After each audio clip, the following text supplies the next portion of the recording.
So, greetings and felicitations. This is the book we're using today. It's called Writing Poetry to Save Your Life, How to Find the Courage to Tell Your Stories by Maria Mazzotti-Gillen, who happens to be the head of our program. What I'm teaching here is an intermediate poetry class. So these guys are going to be going to Maria, hopefully, if they do a good job. So I'm drilling them in Maria's aesthetic right now, which is to write from the gut rather than from the brain.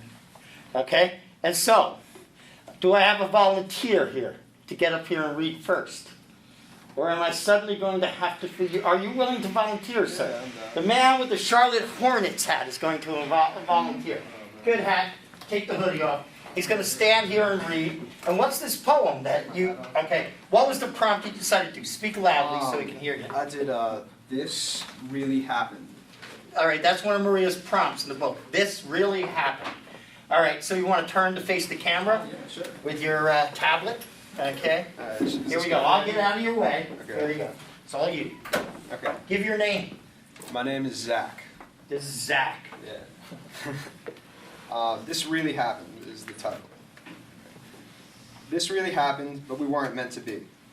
Writing it down helps a little. It's hard to believe you couldn't find trust in me, even though I told you you could tell me anything. I'm the safe you lock up with the key inside, never to be opened by anyone or anything besides you and all my 11 by 8-inch notebooks. Lost in a fantasy, Disney couldn't have written it better. But when I thought we were Cinderella, you thought we were a porno. It's not like I'm so innocent either, but just because I like the sex doesn't make it my everything. And it sure as hell doesn't mean I'm down to film it. You had me at hello, but you lost me at your fuck buddy's apartment. Just another memory to throw in the safe, I guess. And if you lose your key, don't worry. I'll take it to the grave. Yeah. Okay. So, we've already... Okay, good. Give him clicks. Okay, all right, good enough. All right.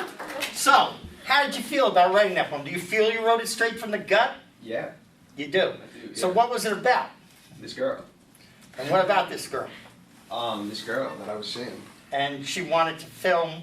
No, not literally film it. Well, she did, but, like, that's not the point of the, like... The point is that she wanted to put everything on display rather than it being heartfelt. I feel like the premise of this was, like, I want it to be exclusive, but she's more like, I want to see other people. Because I don't really see a future. Because she wanted to be polyamorous, as they say. Yeah, which is, like, you know, like, cool, but, like, that's not me. How many got that feeling, that it was the girl wanted to be a player? Because the feeling I got, and it's because maybe I'm old, was that... You know, that she basically just wanted to put your sex on display. She wanted to use it as bragging rights rather than as a meaningful, intimate relationship. Yeah, where like, it's usually the other way around, like, usually it's the guy that wants the sex or whatever. In this case, I felt like, you know, I really wanted something like, yeah, I just want to talk, you know, let's How talk. many here feel that it's not true that the guys usually want the sex, that women want sex just as much as guys do? Okay. No, some women don't feel that way. Some do. Half the classes, women feel that way. So be careful, okay, about that. But it did come from there. Very good. And thank you for reading. Give him another hand, because he had guts. He's not pretending to be in puberty right now and afraid to say anything, okay? In Maria's class, you're going to have to speak up. She'll say, "Speak up, honey, I can't hear you." And everybody has to read around.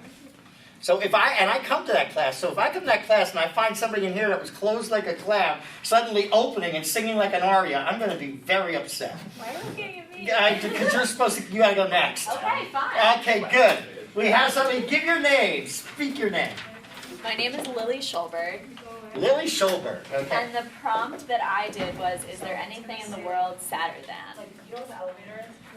Is there anything in the world sadder than seeing an old man hunched over with age, sitting alone with only a sandwich for company? Is there anything sadder than watching him strain to read the menu and closing it wistfully when he cannot? Is there anything that rips through your heart harder than the lonely look in his eyes after repeating his regular order as his waitress, his one point of human contact, takes his order and walks away? Can you imagine anything more heartbreaking than the bottled up stories, the unreleased pleasantries that no one will ever hear? Is there anything in the world sadder than the fleeting happiness as he takes his first bite before the realization sets in that there is no one to share the other half of the sandwich? Okay, now have you ever actually seen an old guy like this? hell yeah.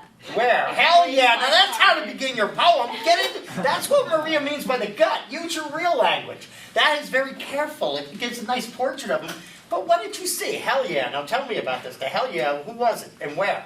I don't know who it, I mean, I see old people eating alone all the time. It's really sad. My wife got fired because she told an old guy, how could you eat liver? That's a terrible thing to eat, right? And that was a mistake. She should not have said that. She was only saying it to be nice. But you see old people eating alone all the time.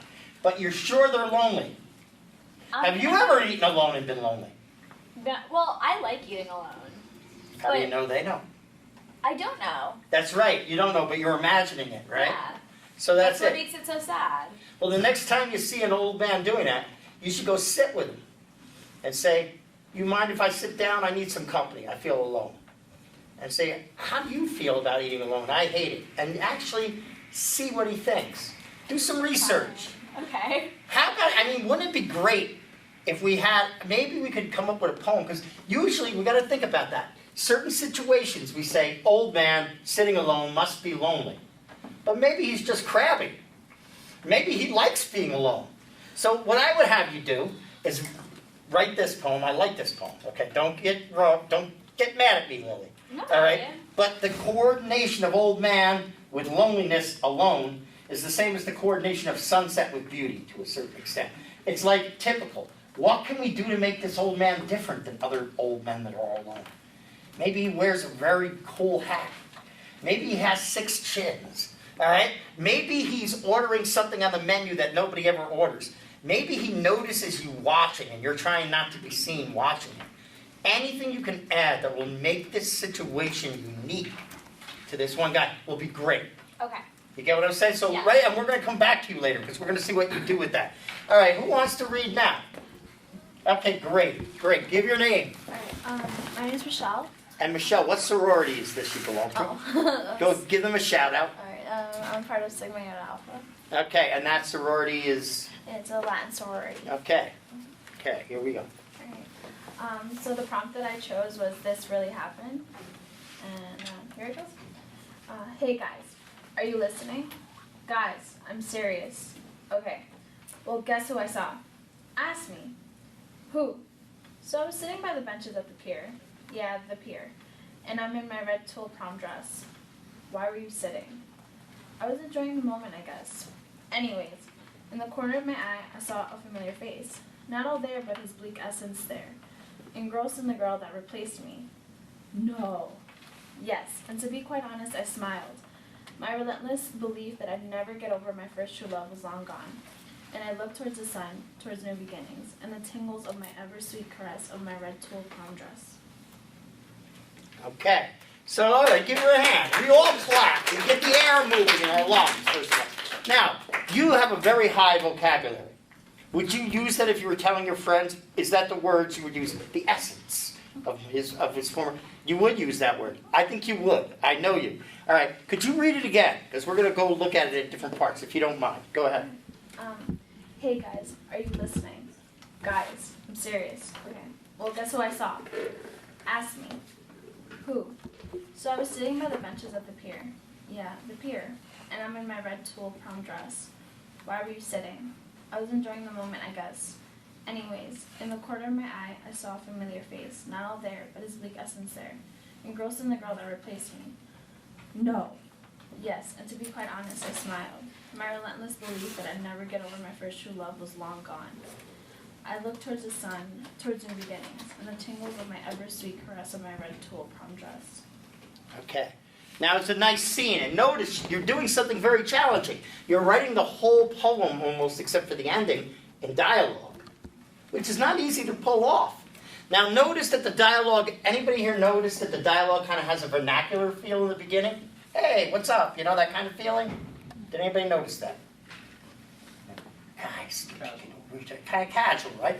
And then it was engrossed in the essence, all right? What I'm saying is, I'm not saying that you can't use that language, but think of what the consistency of the language, all right? And also, if you're seeing your ex-boyfriend with his new boo, his new girlfriend, what's he doing with her? Did this really happen? Mm-hmm. And what was he doing? Did he have his arm around her? Were they sucking face? No, they were like It was crazy because it was prom day and we were taking pictures and I had like the biggest heels on and I was just like, I just need to sit. So I was just sitting by myself and my friends were like talking. But then like I happened to see him like at the corner of my eye. We were together for like 3 years. So there, you're telling the poem right now. Isn't that much more effective? You see him out of the corner of your eye. Now we know really why you sat down, because your heels are killing you. All right, there you are, pretending to be this all grown up woman sex symbol or whatever, all right, in your prom dress. But all you want to do is take those shoes off and relax, all right? And then out of the corner of your eye, there's someone you gave 3 years of your life to, all right? So I don't know. Do you think it's a good choice, guys, I'm going to ask you, to have it told in dialogue? Or do you think maybe she could do this as kind of more of a narrative on her own? I'm asking. I like the dialogue. Yeah. You like the dialogue, but do you see what I'm saying? When she told the story just now with enthusiasm, there was more hop to the language than there was in the dialogue, right? The first part of the dialogue is kind of, go ahead, read it and I'll show you where it gets. Go ahead, read it one more time if you don't mind. Hey guys, are you listening? Guys, I'm serious. Okay, well, guess who I saw? Ask me. Who? So I was sitting by the benches at the pier. Yeah, the pier. And I'm in my red tulle prom dress. Why were you sitting? I was enjoying the moment, I guess. Anyways, in the corner of my eye, I saw his familiar face. Not all there, but his bleak essence there. And girl said the girl that replaced me. No. Yes, and to be quite honest, I smiled. My relentless belief that I'd never get over my first true love was long gone. And I looked towards the sun, towards new beginnings, and the tingles of my ever-sweet caress of my red tulle prom dress. Okay, so it's a triumphant poem. It's about getting over this guy. She doesn't care. It's the first that she's seen him with his ex-girlfriend and she doesn't care. I still think you should bring in, when they ask you, well, why were you sitting? You should say, my feet were killing me in those heels. All right, you should say that. It'll make the poem more human. That's what I'm driving at. What you want to do is make the poem feel like it's a lived consciousness. Not just a consciousness that's thinking it out and trying to sound intelligent, but one that's actually living in the moment. All right, good. All right. Now, you have one here. So let's see what you got. Go ahead, give your name. Lauren. Hi. This is Lauren. Lauren's a creative writing major, right here? Yeah. Okay. I did the prompt going to the bar to look for someone to love. It's not really finished, but I'll read it anyway. The blood dried up from my nose, cocaine's temperament, I hate you too, Dad. The alcohol siphoned from my stomach, Wonder Bread crust scattered on toilet seats soggy with old ambition. I went to the bar to look for love, a base to mix with my acid. I tasted yesterday's hot sauce in the back of my throat. I pushed it back with another beer. She went down like water, I don't remember her name. How could I love her? I don't know her name. I think I love her. Another phone number with no name, no picture. Someone said she had blonde hair, or was that white dust? We danced in the snow, it was April. Tell me your name. She was water. It wasn't raining, it was August. I remember her bare legs, goosebumps. It was cold, it was March. 22 steps up to her room. I thought I knew her name, but I knew her lips, their upper arch always laughing. Should I ask? I let her put her number in my phone so I could love her and know her name. We talked about Margaret Atwood in grad school. I fell in love for a second or two. Okay. The poem does three things really well.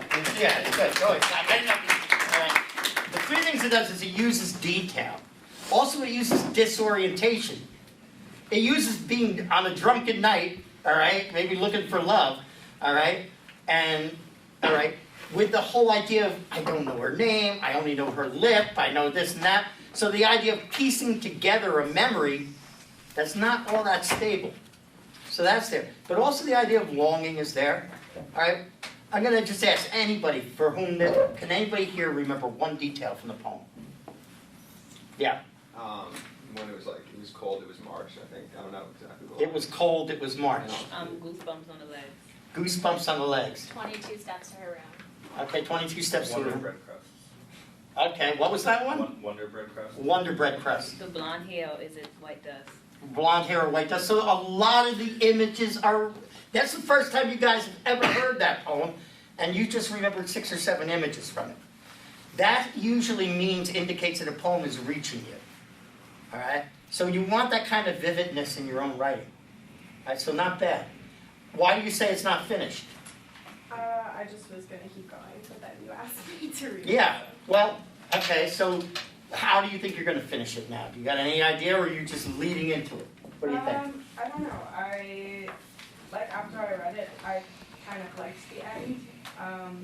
I did too. Yeah, so I was gonna keep going, but I What don't do know. I kind of like that it's like sort of abrupt because Well, what kind of end do you think you'd try to impose on it? I don't know. I think I was probably gonna keep going about the part about not knowing her name or something like that, and or seeing photos in her room or something like that. Right. But I don't know. I kind of like the end.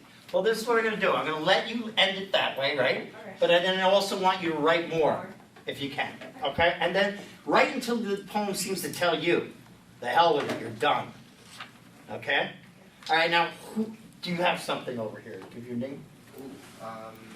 Yeah, I have like 3 sentences, but. No, I see that he has half a page. He has, Yeah, but Yeah. it's not good. he's saying it's not good. So I don't know what you were writing, but go ahead. Cough it up anyway. Go ahead. So yeah, I'm Larry. This is Larry. I'm Mo. Well, yeah. Go ahead. Okay, so I did 2 different prompts. Okay, I'm just gonna read one of them. What were the prompts? What were they called? One of the ones that I did was the bar one, looking for love in a bar. And all I have from it is, I think I stuck my tongue down 100 boiling throats before I found you making pains buried right below my shoulder blades. Did all the vodka make you sick? You hate vodka. I didn't forget. Scratch that. I don't forget. Okay, that's a really great start. It's very detailed. Go ahead. Now, what's the second one? Oh, this seems really bad. Okay. Is there anything in the world sadder? So I started out. I poured my whole heart onto the street, let it spread like new tar, and for once didn't apologize for all the ants I might have choked to death. When the tail of your dog wags him silly at the sight of me, and will sink into my soles, almost drowned into the carpet. Okay, so the idea that everything we do that's careless, putting down tar, whatever, is killing things. We're a walking murder machine. You gotta look at it that way. All right? But is there anything sadder than? All right, let's be honest. What gives you more of a visceral feeling? I mean, an immediate feeling. Hearing that someone, not someone you love that you're very close to, but hearing that somebody died that you kind of liked, but they weren't that close. Or someone who just keeps stealing or taking the stuff you've left in the refrigerator to eat later. Somebody else's dad. You think so? Yes. So you always think appropriately. You have a good conscience. You're being more honest, right? I mean, there you are, right? It's 12 o'clock. You've been looking forward to that Thai food from Thai Ties, all right? And you go and it's gone again. It's still more sad. What's that? What? No, it's definitely more sad, objectively speaking. That death is Yeah, more but sad I than didn't life. ask if it was more. I'm not asking for a hierarchy Yeah, of it's things. more sad, but it doesn't- I'm asking about what hits you in the gut more immediately. You're going to get pissed off at somebody's... Anger and sadness are very different emotions. Ah, very different And I emotions. get pissed, mildly pissed and inconvenienced if someone steals my food. And a young life lost is Okay, an let's existential up the issue. ante. Let's up the ante. All right, let's up the ante. Let's say that your food is continuously taken by somebody and you can't do anything about it because they have power over you in some way. All right? So you save, what's the food you love? You absolutely love. I don't know. I like all food. Come on. I love food. You like lasagna? Sure. Yes. Really? A lot? Yes. All right. You have a lasagna, and you've been sitting there and you've been thinking about it. It's late at night, you're watching a good movie, you're all alone, there's none of your apartment people in there, and you go in there and the lasagna is not only gone, but somebody has left a note like a Carlos Williams type of thing, you know, I am sorry, I ate the plums which you were saving for breakfast, but they go, I know this is your lasagna, tough shit. You're fat. All right? All right. They do that, okay? They do that. They say, you're fat. You're getting fat. And they do that, and no, there are people out there that are that brazen and nasty, especially if they know their No, power. yeah, I'm saying that the reaction. That would make you elicits sad, is it would still just make you anger. mad. It's anger. You would never get sad. If you couldn't do anything about it, you would turn into A depression. totally different kind of emotion to me. So that's what you're saying. So, what you're saying is the saddest thing. So, but we can do this poem. The saddest thing, for some people, is that they have no power over their own lives. All right? That might be the saddest thing. I'm saying that what this workshop is emerging, this workshop is, we have a lot of correspondence to what should be. Grandma dies, we should be sad. All right? We see a sunset, we should be inspired. All right? This or that happens, and we should this. But sometimes life doesn't work with should. Sometimes we should love a certain person because they're really nice. They're not even bad looking. They look pretty good. They kind of fit our type, and we don't care about them at all. And then some jerk we're totally wrapped up in because life doesn't synchronize. All right? So what I'm saying is maybe in our poems what we have to do is really be truthful to get at this cave Maria's speaking about. We have to say, well, maybe I'm not the hero of my own life all the time. Maybe once in a while I have to admit that I felt sadder over missing. I mean, I remember one time when I was 12 years old, I had cousins. They were twice removed. All right, so I felt a crush for the one cousin. She kind of liked me too. But it was 1970, I guess, around, and the Brady Bunch had just started to be, that's how old I am, it was a primetime show. And she had a brain-damaged sister. And my brother was brain damaged. So she said, I want to watch Cinderella with you. And I said, okay. So I had to tell the girl I liked that I wouldn't watch the Brady Bunch with her to watch Cinderella. So even though I was doing what I thought was the right thing, I felt horrible. And I hated that brain damaged girl for a while. Because I wanted to hang out with the girl that I kind of liked. Or when my mother was dying. I had 2 weeks before she died. That was, well, not 3 or 4 weeks, okay, because it was New Year's. I liked this girl, and I wanted to hang out with her. And so I made an excuse why I couldn't be home, and I went and I hung out with this girl for a couple of hours, and then came home to my sick mother. To this day, that still bothers me that I did that. But I've been dealing with her illness for so long, and I was a young kid, and I wanted to do things like, so that's what I mean. When emotions get complicated like that, then we're coming towards truth in our poems. All right? And then we're walking away from cliche, because now we're dealing with what it means to be alive and human.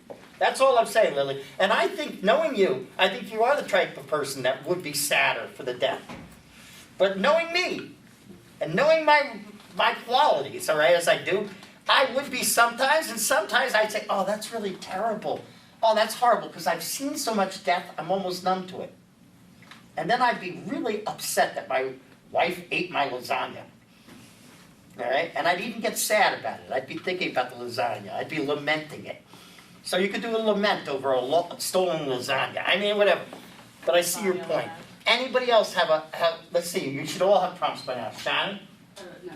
You don't want to read it. That's what you're saying. You don't feel comfortable reading it. Do you mind if I read it? You're a pretty good poet. You're not going to take 450 next semester? Because of recording, Okay, you don't have to. All right. Sure. I think I strayed kind of far from the cave. But, Okay, but what was the prompt? is there anything sadder? Is there anything in the world sadder than? Okay. Is there anything in the world sadder than true love? Is there anything more morose than perfection, than a dream come true? Your paper wings tilt left, change directions in tranquility. To break stride is to plummet toward the damp puddles beneath, and so you climb. Shift gears when you must, pointing your nose at different effects. Then when you endeared your fantasy, you circled blue skies on parchment. How your wings cracked as you checked off to move on. Okay. You heard that poem. I think you circled blue skies on some, what is that?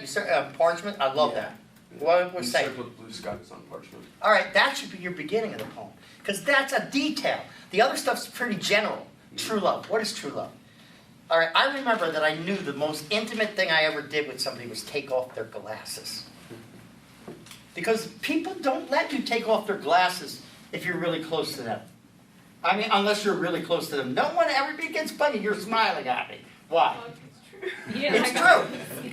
It's not, It's not naked, getting naked, it's not any of that. It's somebody can take off your glasses. That is like a moment of true trust. Because you feel more vulnerable around your eyes almost than anywhere else. So in this poem, read the beginning again. Go ahead. Is there anything in the world sadder than true love? Is there anything more morose than perfection, than a dream come true? Okay. So I'm saying, all right, what's he going to show me about a dream come true? All right, he's sitting next to the person, maybe he's gotten with the person he wanted to get with. And somehow it feels empty. All right? Or maybe it's a dream come true, as St. Teresa of Avila said, beware of prayers that are, more tears have been cried over answered prayers than unanswered prayers. So the idea of you got what you wanted, but it's not what you want. You might want to play with that, but you need specifics. Okay. Now look at the sky. Read that skyline again. He circled blue skies on parchment. Now who circles blue skies on parchment? The person who's trying to get towards them. Like, Ah, okay, so they circle blue skies on parchment. So you get this idea that maybe the person's writing there or just doing something. And that you can get that whole sense of being close to somebody. Have you ever liked somebody and they lean over you like this? Or they sit next to you and maybe their knee just lightly touches yours and you just wish it would never move? Or their shoulder touches yours? All right? You're all laughing because this sounds very... It's detail, though. Detail is what makes our poems. All right? Not generalities. All right? So we can laugh because we're embarrassed. All right? Because this is coming out and it's a detail. All right? But that is a detail. That's how people who can't yet express that they love somebody, that's how their reality is. There's a short story by Chekhov. I want you to read it over the break. It's called The Kiss.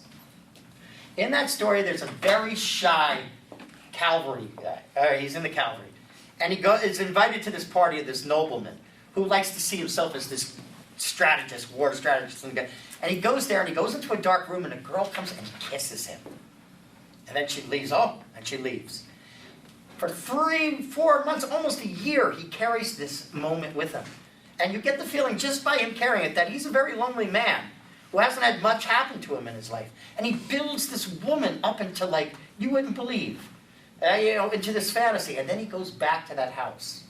And I won't tell you the ending, although I feel like telling you, because endings never spoiled it for me. I love the style of the writing. But read it. It's a story by Chekhov. And it'll give you the sense of how little our mind needs to make a whole world. Think about, what do I need when I love to make a whole world around something that I might not even have yet? Could be the smallest thing. Could be the person, Mary Iantile. I was in love with her when I was in high school. She used to always call me Joseph David Weil, my full name, and it was cute. She'd waddle a little like a duck, just about 4'11". Okay? I mean, it was little things. Little things. So get that into the poem. All right. And keep that lyricism of that one line. Okay. So you have to keep that line. Okay, good. All right. Who wants to read something next? Okay, great. All right. Now read slowly. Give your name. I'm Young Okay. and the prompt that I chose is object or antique from your parents' child. Okay. Now, you'd have to read a little louder. Okay. All right. So what you do to read louder, when you want to read louder, you know how choir boys have their neck up like this? It opens to this. So go ahead. Do that. Try to read. I know it's hard to read like that because then your eyes go like this. But try it. Okay? And slowly. Okay, great. I tidy up my parents' room. The memories of their childhood in old stuff touch me clearly. I can understand my parents' life. I can feel something that I had not been felt or thought before. There will be a time when my parents became first-time parents. There will be a time when my parents experienced my age. There will be a time when my parents had a saying, namely, longings of youth. It's more than a tidying up. It's more than tidying up. He's looking at this room and he's imagining, he's showing empathy for his parents. It's a great concept. It's a good first draft. It's the idea that when I look at my parents' things, I start to see them as human beings, not just as my parents. I start to wonder, they were once my age.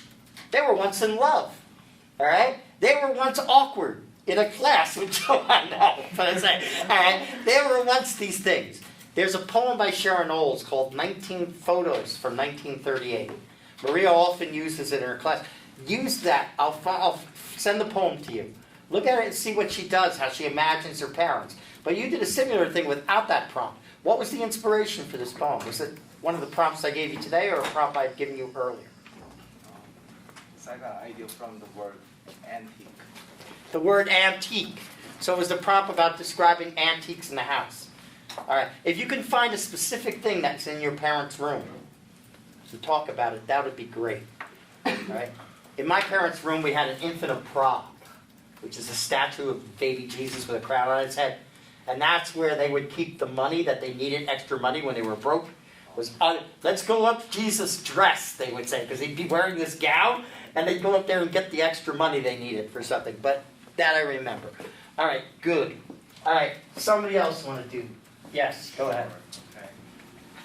Okay. I'm Michael Sugarman. Michael Sugar. Sitting next to Lily Shoulder. Yes. Corporal is still mad at me because of what I He's said. not mad at you. I just think you have no heart. Angry at me. That's right. I'm gonna always get mad. Yes, I'm just wrong. Okay, go ahead. Hey, go ahead. Alright. Is there anything in the world sadder than an older woman eating lunch alone? I'm sure she's fine, but to me it just seems cruel. Not so much pathetic as unfair. An older woman in a gold dress at a club med in Mexico, sitting on a couch on the side because she's not done dancing, but society says she is. And she has no befuddled, snowy-haired old man to sway softly with, while younger dancers awe. Maybe it's a personal problem. If I can't find a friend in the dining hall, I'll eat in my room in front of the TV, because I don't want anyone to see me eating lunch alone. Okay, you don't want anybody to see you because they might be making up the same. Well, it'd be great if we continue this poem, because they might. You don't want a stranger to see you either, because they might be making up the same scenario as you are. Look at that poor guy over there. You know, maybe you had a name tag on it. But it looks like his name is Michael Sugarman. That poor pathetic creature. That poor pathetic creature. I wonder why he's sitting alone. You know, maybe he has some sort of weird mental illness. You know, that kind of thing. You think about, all right? So, you know, but the idea that somebody, suppose you reverse the scenario and the old people are watching you young. And they're saying, I'm so glad I'm not young anymore. I can take my teeth out, put them in here, and enjoy my soft bread and soup. All right? I can say whatever I want, and I don't get in trouble. I can, I got these, I can hang out, and I don't have to worry about how beautiful I am, or how not beautiful I am, or how well I'm going to do in school. It's over for me, except for the stories and the memories. I'm so glad those poor kids. Look at the world they're inheriting from us. Not a single war has been taken away. Not a single death. All right? I feel so bad for them. Look how young and beautiful they are. Look at them. And they're going to end up like me. And they don't know it. Because when you're young, you don't know it. You don't know you're going to end up looking like you sat in a bathroom for 6 hours with wrinkled fingers. You don't know you're going to get a waddle under here that makes you look like you better be careful during turkey season for the hunters. You don't know that you're going to wake up with aches, you don't know where you got them, and you're going to end up maybe walking like this. Maybe you'll end up till you're 65, 70 playing tennis and looking really hot. And then they'll call you hot for a 70-year-old. And then really nice for an 80-year-old. The best you got is 90 maybe. And then, all right? So, maybe the old man knows something you don't. Think about that, okay? So maybe it would be nice to write about an old man looking at a young person and feeling sorry for them. What do you think? You think that could ever happen? It happens to me sometimes. I see the students and they'll come to me with some of the most things that I remember were so important to me when I was their age, right? And I remember the pain I went through from them, right? And I say, my God, I'm so lucky I'm not that age anymore, you know? And so other days I see you guys out there just laughing carelessly. I love watching students on the quad. I like go up here and I say, they're so lucky. They're so lucky because it's so good. I've had so many people die and so many people I love go away that it's hard for me to remember what it was like to not even think about death.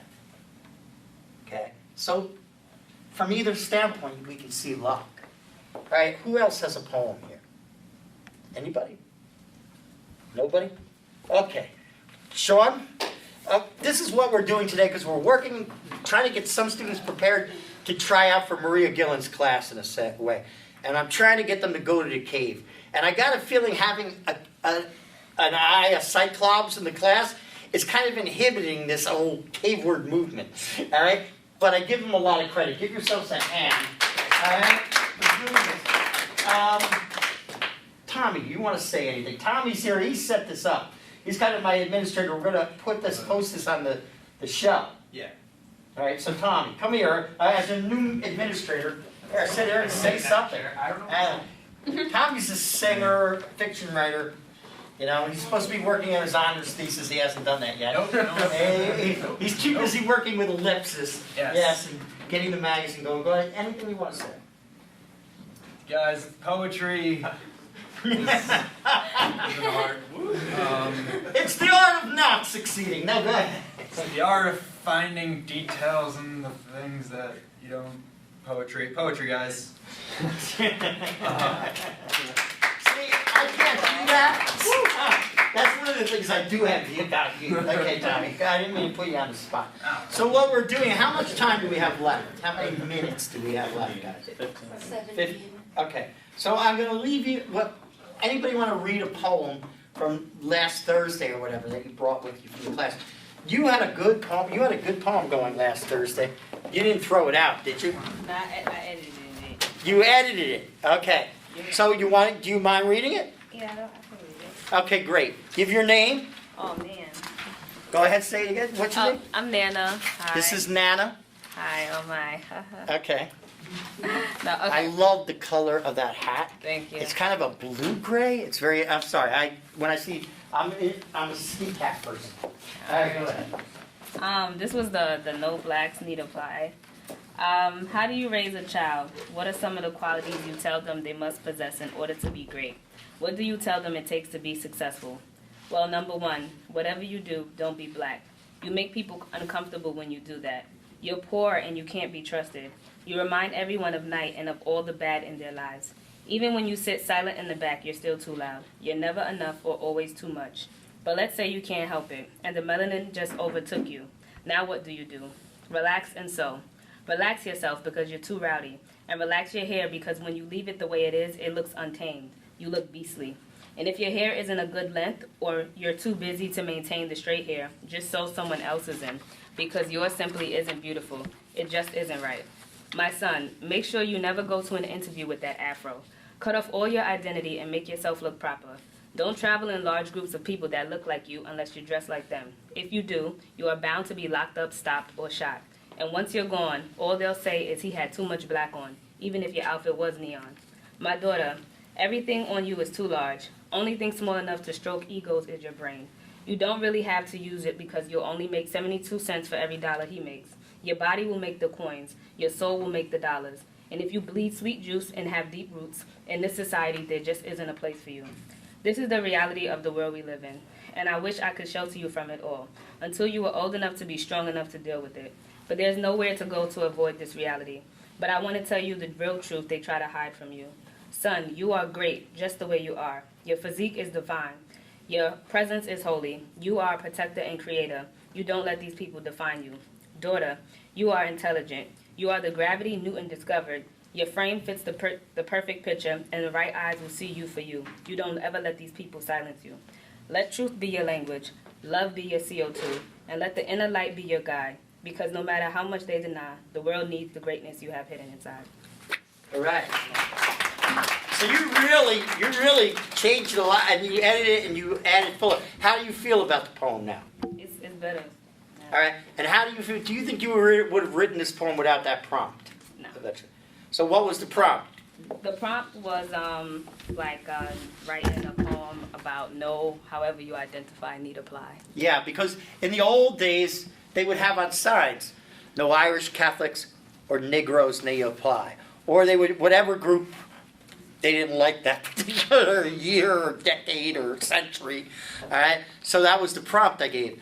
And I didn't expect it to take that turn. You know what I mean? And you said to me, I remember you said to me, Joe, am I doing the prompt right? But the point of a prompt is to just instigate a poem. And if that poem feels true to you, and you wrote it, and it pleases you as the creator of it, that's what matters. All right. So later you can do the editing process. You can figure out what lines have the most power and will draw me in. All right. But when you wrote that poem, did you feel the emotion of it? Because you were telling me in class you were starting to feel angry. Yeah, because you have to think about like what would you really actually say to your kids. Okay, now before we were talking about the difference between anger and sadness. Mm-hmm. Did you feel like there's a sadness to it too, or just an anger? It's more anger. Like I get what you're saying. Was just Okay, so you agree with Lily. Okay, that's it. Yeah. You both get no extra credit. No, just kidding. All right, you agree with Lily. So anger is different than sad. Anger kind of. Anybody here ever get angry so you didn't have to be sad? Yeah. In my family, anger was the only emotion that you were allowed. You weren't allowed to get sad. You were allowed to be angry. You could fight all the time. But we weren't allowed. And I think the anger, they say that sadness, depression is anger turned inward. Meaning you don't open your mouth anymore. You're silent. But you go around carrying 10,000 pounds of grief with you and rage. And so in that way, I think the two do meet. But it's an interesting thing because they are separated according to Leslie Haywood, right? According to the whole idea of, and actually Pank said, the whole idea of the 7 basic types of affect, rage and grief are separate affects, but they often combine with each other. Because let's face it, if there's nowhere you can go with your anger for a long time, you eventually lay down and die. And that's depression. Okay, good. All right, so give yourselves a hand one more time. I like hands all the time. All right. Now, be honest. How was this class for you guys? Did it feel weird having somebody in here recording? Yeah.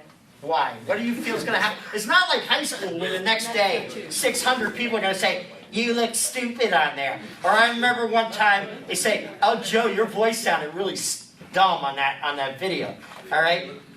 So what is it makes this so hard to do? What is it? To do it in front of a camera. I wasn't ready. I don't know. Now, if this hadn't been Sean, we love you, Sean, and Sean Fleming. If this hadn't been Sean, they would have had you angle. They would have told you to talk in the camera, and it would have frightened you even more. All right? But we did this casually, and I'm really proud of you that you did this. All right? The point of this is to kind of give a little bit of our class to people that maybe can't take a class.